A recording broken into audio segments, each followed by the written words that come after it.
Kay, and you are doing phenomenal. Welcome back to part 3 of Leaving the Lies and Speaking Your Truth. We're continuing on with our interview with Kay Hawkins, and I asked a question at the end of part 2. I'm going to re-ask that question now that we're back on part 3 here. Kay, we know that you did a majority of the writing and typesetting when you were part of the House of Yahweh. You were a big part of that work. And was there any specific time when there was any disagreements when he told you to translate something in a certain way that caused a disagreement? And if so, how did you react to that, or how was it handled? I know 2 distinct occasions. One was when Jacob met the angel and they wrestled. Well, Bill created a story that was entirely different from what how the scriptures were translated. And he told me to go ahead and get that, take the tape, and to make sure that I typed it exactly like that he preached the sermon. Mm-hmm. And I told him, I am not going to do that. I said, what you brought up was a fable. It was foolish. And it was not scriptural, and I'm not going to do it. So I refused to typeset it. The one he got David Verner and one of his friends to typeset that. Well, he knew that I would not take orders when it came to the scriptures. And the next situation was, remember all the purity books? Mm-hmm. Of the family purity? And the cleansing is a 3-day process. You know, you're unclean one day, the next day you wash your clothes, and when evening comes, you're clean. That's a 3-day process because Yahweh's days begin at sunset and end at sunset. So I put that in the purity books as an example of the process itself because it's kind of confusing. Right. And Werner was doing the proofreading, and he brought that to Israel's attention, and Israel came to me and said, you can't put that in the purity book. That's not what it means.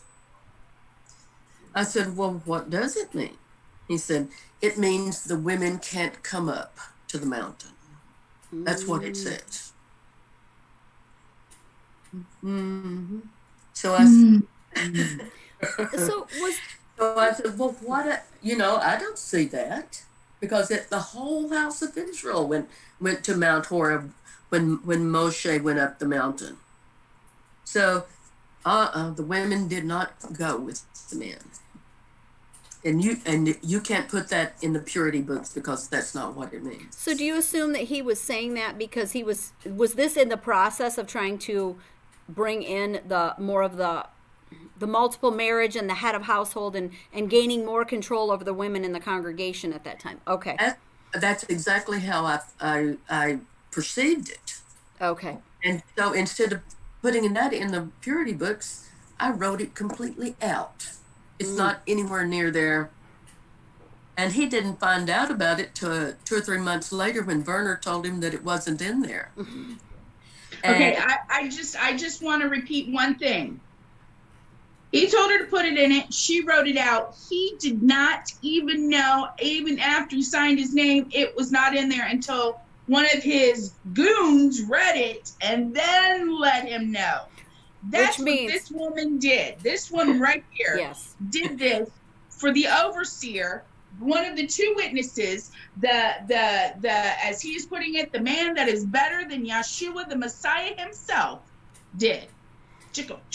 Well, I'm quiet now. Meaning he didn't even proofread it, and it took months before somebody actually read it and realized that it wasn't there. Yes, and he came home and he bawled me out for it. And the consequence was the next edition of the Book of Yahweh was handed to the goon who gave him the information. And so from then on, every other edition had a lot of fables and stories, and they turned from the truth and, turned to fables. And so I'm going to ask, do you know, and you may not know the answer to this, as far as the translation of the Jacob with the angel, was there some specific motivation in the way he wanted you to translate that as well, or do you not really remember? I looked on it as a way of testing me to see if I would go ahead and do what he said. Because he was great at testing, you know. He tests people all the time. So he wanted to see if he told you to write it in a way that he knew it really wasn't accurate, if you would just do it because he told you to. That's right. Okay. You passed the test or you failed the test, and I failed the test. Well, in my opinion, you passed it. Okay. Well, Kay, as we're sitting here having this conversation, you've said several times that Yisrael blames you for ruining the work.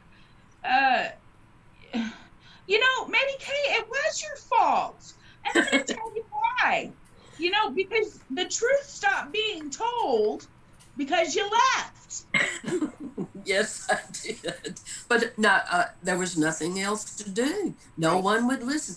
The young men in the were like stallions at the sanctuary, snorting and smelling the wind to see the girls that they would like to have as wives. The older men, the wise ones, were living out of town. They had no power whatsoever.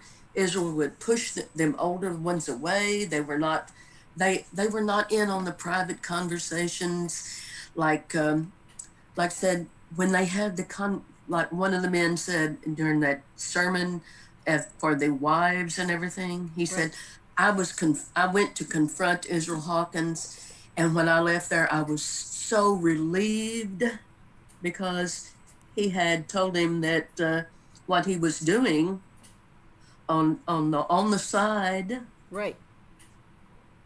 was scriptural. I know you're talking about. Yeah, and that he was right, and his first wife was wrong, and he was so relieved by it. And I'm not naming names, but I think you know who brought the sermon. Right. Yes. Kay, how have you and your children healed as a family since leaving? And do any of your children have any contact with Buffalo Bill? No. I think I can answer that. Okay, my children have no contact with him whatsoever. They said they're in if he wants to contact them, two of them live right down the road, right around the corner. Right. And the other one has his phone number. And but for us, all of us, we know our background and where we came from, and we have learned to trust each other and to lean on each other, and it's a very strong bond that we have in our family. And my friends also, I have so many people in the ex-House of Yahweh members that I see regularly. When we see each other, we're just old home. It's like a homecoming, like a baby shower, a wedding. So yes, we'll always have that. I'm getting older, and my days are numbered. I'm sure everyone, Yahweh knows the day of our death, but we don't. So we live as an example of how we should please our Heavenly Father. That's the only thing I can do. Right. I pay my taxes. I don't cheat. I am kind to people. You'd be surprised how many checkout girls have told me how thankful they were that I was so patient when they had a difficult person in front of me. Right. In the checkout line, and I would just kindly wait, patiently. And so they will, one of these days they'll know, oh, I know that lady. Like, well, you didn't get my dog food. You didn't catch my dog food on the bottom tray. You didn't, I told you that go around and pay for the dog food again. They will know that eventually one day that I was a member of the House of Yahweh. Right. And I will bring honor to Yahweh's name because Yahweh is not a thief. But Israel Hawkins is. he has brought so much shame upon the name of Yahweh. He's blasphemed the name of Yahweh. He has stated that he is without sin, and he is a liar because of it. Because Yahweh says no man is without sin. You have to repent. You have to ask Yahweh to forgive you. Right. That's mine. So, and then I'm more and more now. Our families get together on Friday nights, and I do cooking, and we get together and fellowship, and then like now it's deer season, and I'm the butcher. So next month I'm going to make tamales and sausage. What day is this? January. I think I need a trip. Okay, and they're vegetarian. What I mean is, yes, no manteca. Yes, Just, yes. That's why I was like, oh, she's making tamales. I can eat those. Oh yeah, the only kosher tamales in Abilene. I just want to say something before we go on. I'm sorry, Mel. I just have to say, absolutely. And I'm not fangirling this. I mean this because I just listened to you, Kay, and what you just said. And you are so pure of heart. You are so kind in what you say.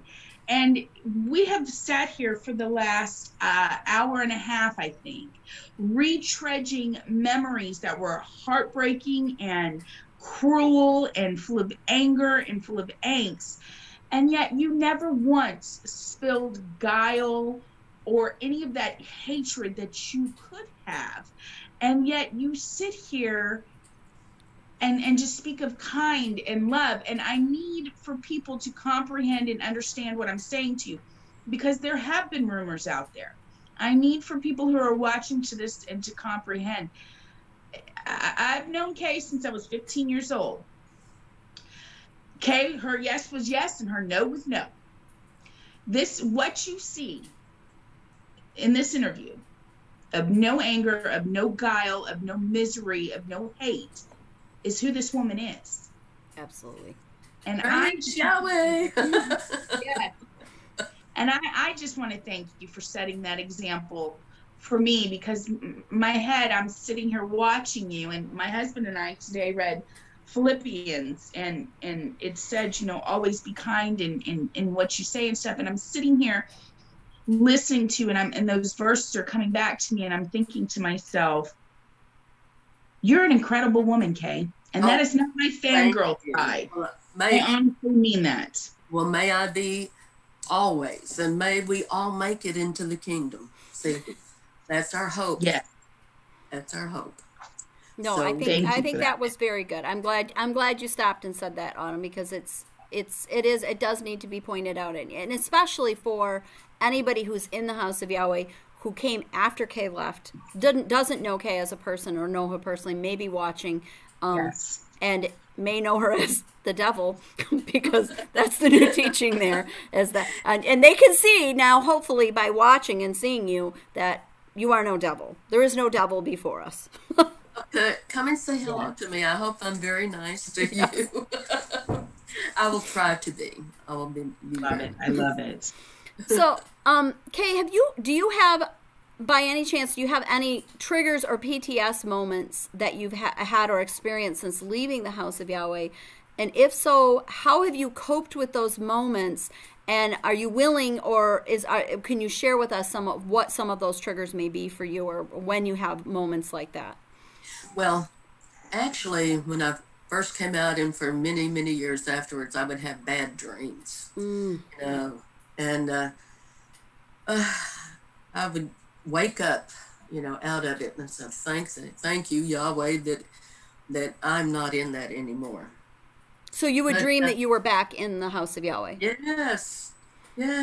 Okay. Oh, it was awful. I've had those too. You're not alone. I had those too. I had dreams where I was trapped in there trying to get out, and like I was stuck in a maze and I couldn't find my way to get out. And Yes. I know, and but here, I think it was about 3 years ago. My last dream was, I saw him, and then I just saw him fade, just disappear. And I haven't had a PTSD moment since then.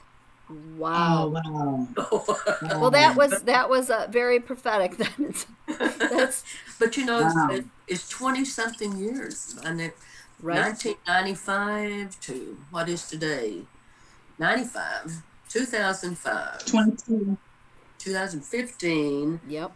25 years. 25 years. Yeah. So that's a quarter of a century. Yeah. And my children also have those flashbacks also. That but you know what? You just have to bear it, and then eventually they'll go away because see, life goes on. Yes. Life, and everything else goes forward. And you can look back and say, I will never do that again. And you come to the conclusion that the only one you really can control is yourself. Right. And that is barely true because you can barely do that. Yes. So Listen, Kay, I've been nice to you. Don't call me out on this show today. But live. It's full. It's beautiful, and Absolutely. And it's like one of my friends said, if I hadn't have met the man, I wouldn't have gone to the dance. Absolutely. So it was a up and down, ball, what a life, right? Right. We have experienced more things, and only those who have been part of it are really aware of what we're saying. Yes. You've experienced it. You know what we're talking about. Yep. Yes. Absolutely. Mal, I think I'm going to skip down to 27 if you're okay with that. Yeah, that's fine. Well, yeah, that's fine. Yeah, go. You sure? Go ahead. Yep. Okay. Kay, do you have any words or advice for anyone that's still in the House of Yahweh or any other cult? Don't believe the lie that you cannot do whatever you want to do. If you want to remain where you are, you're free to remain where you are. But if you want to leave, there is nothing that will keep you from doing it if you set your mind. And if you don't realize how much help there is out in this world, even though this world is not perfect. Right. The news will show you that.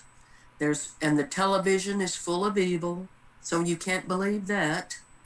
And the news is fake news, so don't believe that.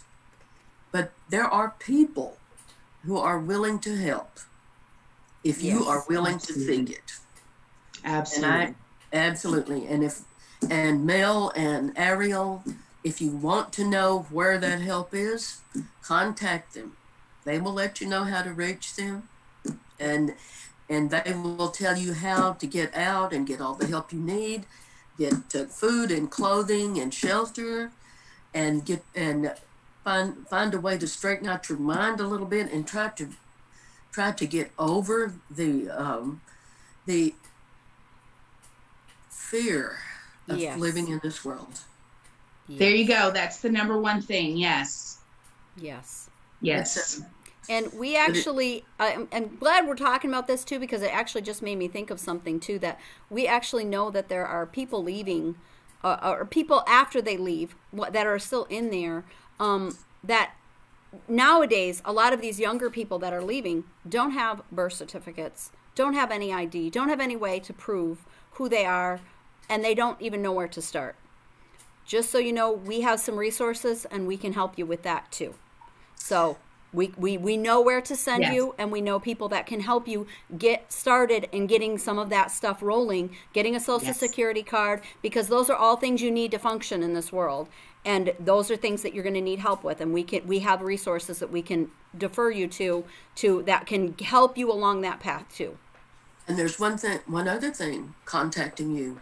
You know what they're feeling. Yes. Know that they have been mind controlled, probably from their infancy. Right. And so you know, when they say something, you know exactly what they mean. You don't jump Yes. to conclusions. You know what you're talking about, and you can help them. Thank you, Kay. Yes. Thank you. And we do have a few viewer questions. So I'm going to start with a viewer question from Jamie King.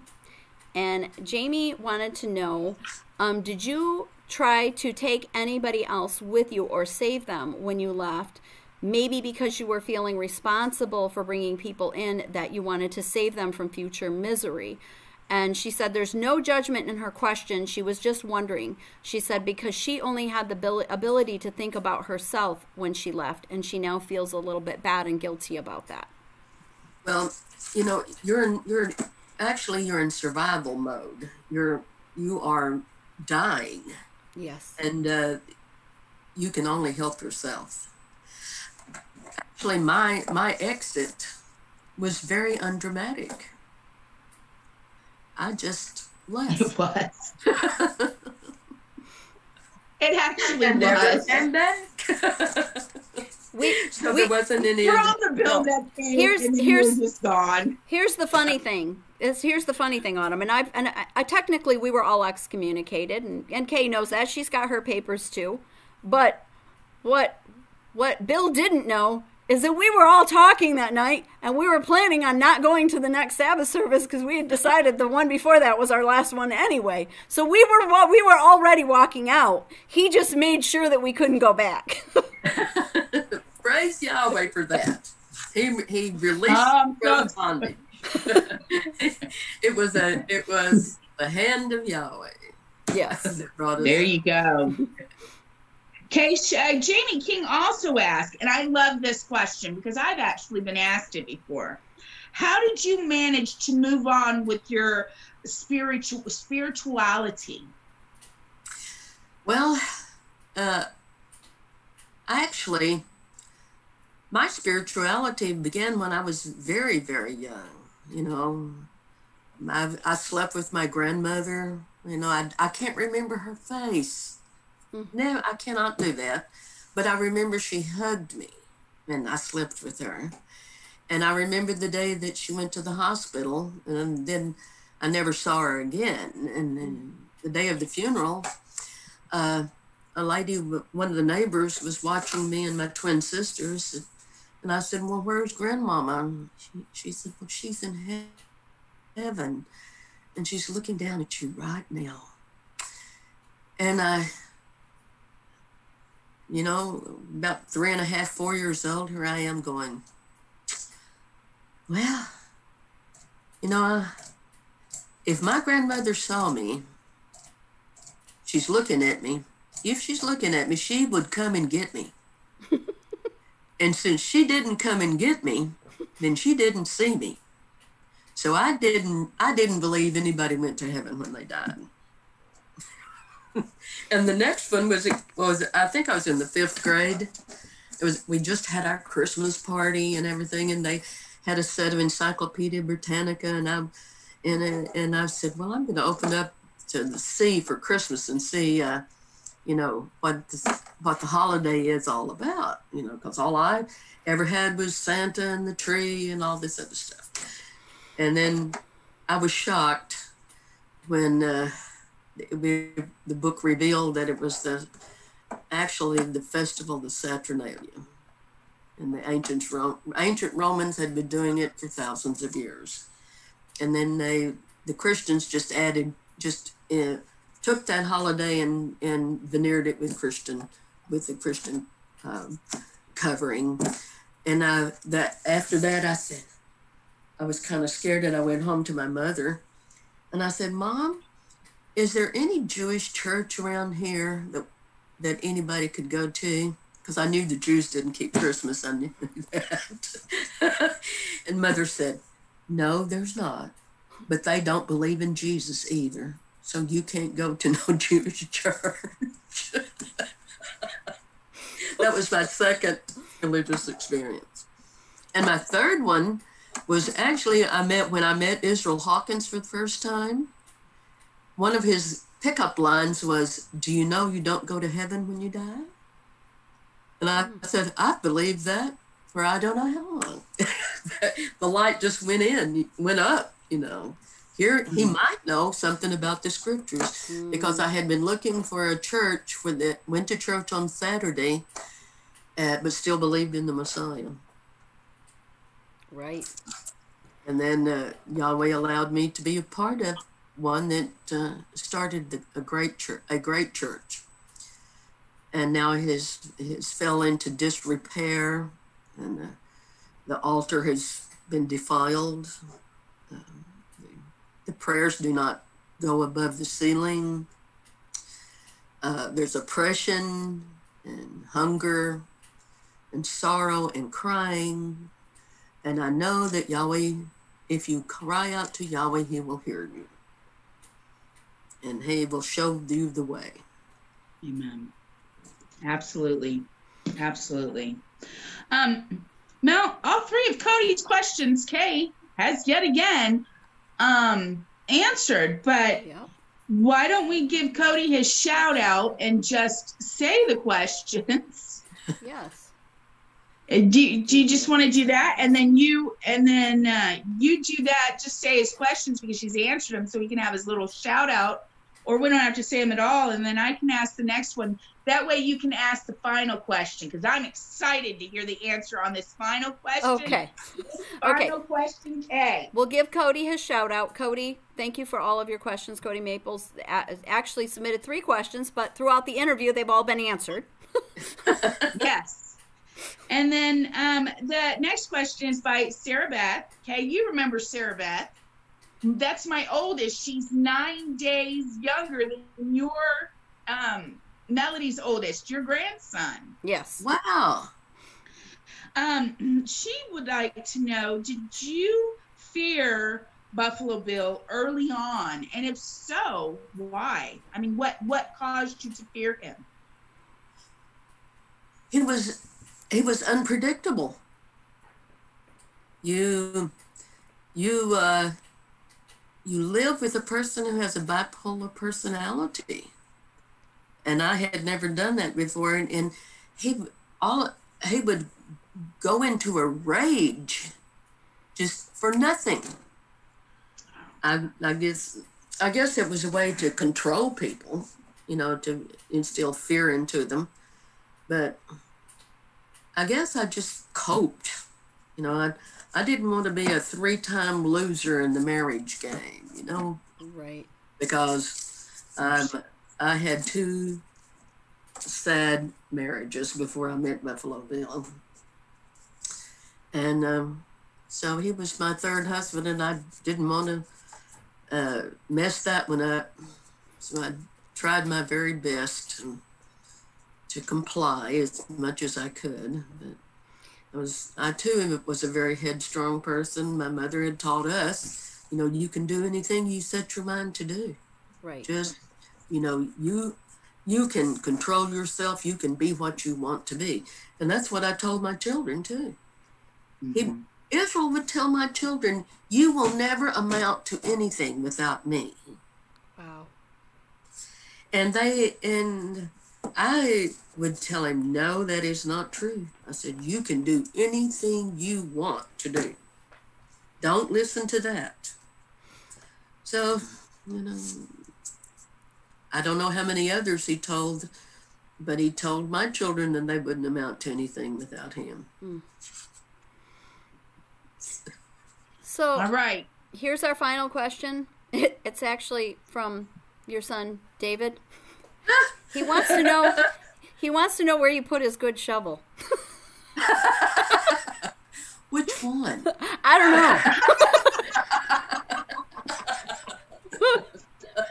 know. For scriptural preference.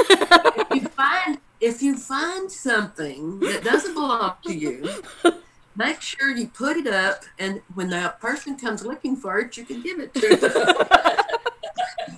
And there we go. I love it. I love it.